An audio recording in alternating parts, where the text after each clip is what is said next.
Welcome to FCP Conversations Online, featuring Bucks County nonprofit leaders. Join our discussion with community organizations that share our mission and are making a difference in the lives of our neighbors. Hello, I'm Ron Bernstein, the Executive Director of Foundation's Community Partnership. Welcome to FCP Conversations Online, and thank you for joining us. Our guest today is Cathy Snyder, the founder and Executive Director of Rolling Harvest Food Rescue based in New Hope, Pennsylvania. Cathy, welcome, and thanks for joining us today. Thank you so much, Ron. It's really a pleasure to be here. Well, I'm going to ask you the question that everybody always wants to know. How did this all get started? And what was the impetus to make you decide to go in this direction? I was volunteering at a food pantry in New Hope area. And first of all, the fact that there's not just one, but two food pantries in the New Hope, Lambertville River area was such a surprise to me, because it's a place of $6 lattes and wedding destination bed and breakfast places. So starting to volunteer in this food pantry, seeing the face of local hunger in a wealthy suburb started the education, started the journey. But what really started Rolling Harvest Food Rescue was, I believe there was a pivotal moment when I would leave my shift at the food pantry, and I went to less than a half a mile away to the New Hope Farmers Market. And I had two things that I just took for granted. I had a vehicle and I had a little bit of disposable income. I could go to the farmers market and get this amazing food, fresh local food, and take it back and put this great meal out that same night for my family. And when this started to happen more and more, and I would go back to my shift at the food pantry, it just struck me, seeing these people coming in who were so brave and so willing to ask for help, to feed their families, and so brave in sharing their vulnerability for not being able to provide the most basic need that their family could have, which was access to food and good nutrition. So your concept then morphed into connecting local farmers with neighbors in need. Well, I realized from this farmer's market, we're in a rich agricultural area. There's a lot of abundance. Yet, why isn't any of this food getting to the people who need it the most, who I'm starting to see every day at the food pantry? Yes, that's how the model started. So your concept is talking to farmers, and now there's upwards of 40 farms participating here in the area, where you went to them and said what? Do you have a little extra to share that I could take back to the food pantry?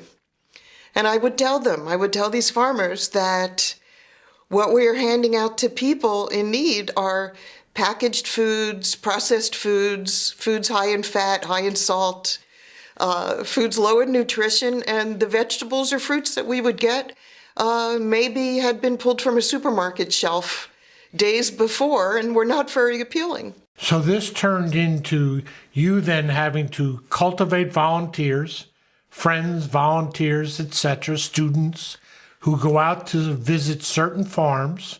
The farmers tell you when to come and what there is to glean? Yeah, it's been quite a journey. We've got upwards of 150 volunteers now. And none of this could happen without farmers being dedicated, not wanting to see their surplus go to waste. Volunteers who will drop anything, because it really is, it's veggie triage. There's no other way to put it. It's not life-saving organs, but it's life-affirming food and nutrition. It's highly perishable, and it all starts on a cell phone with a simple text message from a farmer saying, I've got this, come get it. Okay, and then how did you decide on, once you figured that portion of it out, then there became the issue of things like refrigeration and storage and transportation and delivery. Yeah, it's grown very organically, if I may make a pun. Actually, the people you have this conversation with, I believe that we are legitimately grassroots and growing organically. It's my play on words because we're dealing with... Well, that's fine. So what do you do about refrigeration and transportation? We've been lucky enough as we've grown, and we've gotten more farmers who want to donate to us or invite us onto their fields to glean. As the volunteers have grown, as our number of recipient food pantries have grown, we've been really lucky to get consistent funding from people, well, like Foundations Community Partnership, other foundations with private personal donations to be able to buy a cooler. That's led to donations and fundraising, successful fundraising for trucks. Jimmy Rollins of the Phillies. Jimmy Rollins gave us a red pickup truck. It was a great moment. And I think that's fantastic. Yes. So tell us a little bit about the distribution models. I think a number that we hear tossed about is there's about 57,000 food insecure people here in Bucks County. So how are you distributing the food to the best places? This is something that continues to grow. And one of the things about Rolling Harvest Food Rescue is that we remain small enough to be resilient, to be responsive when there's a new need that's brought to our attention. There are 57,000 people in Bucks County who are considered food insecure. It means they don't know where their next meal is coming from. And the really sad reality of that is 35% of those are kids. About 20% are seniors. Many are people living with disabilities. And most of them are working 1 or 2 jobs at a minimum wage to try to make ends meet. So how are we going to reach these people where it's most convenient for them to get the help they need in creating better nutrition for their families? So when we started, we would deliver to different food pantries. Now we've gotten a little too big for our britches. We started when we had a cooler to be able to aggregate. And now twice a week, there's multiple pantry distributions in a church parking lot where we can bring in 5, 6, 7 pallets of just harvested food to 30 different hunger relief organizations. And it literally goes in 45 minutes. It's amazing. And then it's on its way to all of these food pantries, soup kitchens. Where is that church parking lot? Well, one of them is down in Bensalem, and it's right off of 95, very conveniently located. Harvest Ministries at Cornwall United Methodist gives us access to their parking lot. The other is right near Doylestown. I'm trying to remember the name. Anyway, it's a Methodist church, and they give us access to that parking lot. All right, so people or organizations come to the parking lots and load up an appropriate amount of food to take with them. Yes, they know what they can handle. They come in with their trucks, with their vans. They know what their cold storage is. All of these impediments to moving fresh, perishable food, a lot of it has to do with food pantries, were never designed to be anything more than a 3-day emergency supply of dry goods.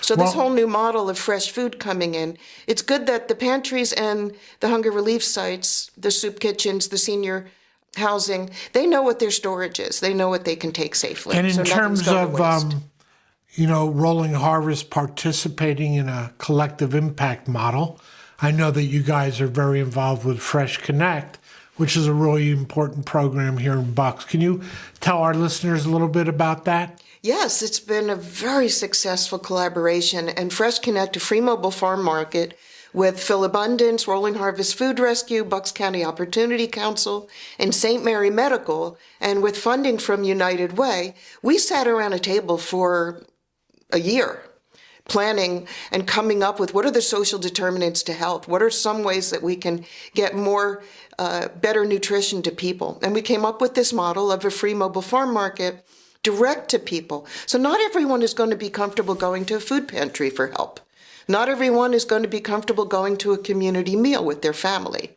So creating a really almost fun farm market environment and welcoming people. We've moved thousands of pounds every week. We've got 230 families that come every week to Bucks County Community College in Bristol on Fridays. We've got 140 families that come in Warminster. We've got 150 families that come up in Ottsville. 3 different locations to get people where they are and to try to remove the stigma, especially for seniors. I find it can be a great source of socialization and all of this great local food. Our farmers have been extraordinary supporting this and lots of our other models that are coming along as Rolling Harvest develops. Well, and I know that You're excited about some new potential opportunities down the road where certain farms may actually be donating land to you to develop specifically for your purposes. Tell us a little bit about how that's evolving. Not just land to us, they're willing to do all the work because they're the farmers. This has really developed where when Rolling Harvest Food Rescue started, I just wanted to see, could we change the look of what a food pantry looks like and make it look more like a farmer's market with lots of healthy choices? The kind of foods that people who are really struggling in poverty and with income inequality, they can't afford really good, healthy, fresh food. It's the first thing that gets eliminated from budgets.